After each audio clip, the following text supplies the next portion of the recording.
కటాక్షించి మనకి కలియుగంలో సాక్షాత్తుగా శ్రీ వెంకటేశ్వరుడే పరమపావనమైనటువంటి దైవం.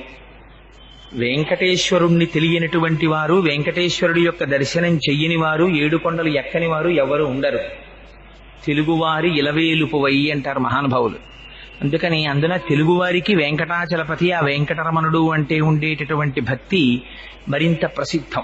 భవిష్యోత్తర పురాణం అని, ఆ భవిష్యోత్తర పురాణము, వరాహ పురాణము మొదలైనవి వెంకటాచల మహాత్యం గురించి చాలా విశేషమైనటువంటి వర్ణనం చేసి ఉన్నాయి.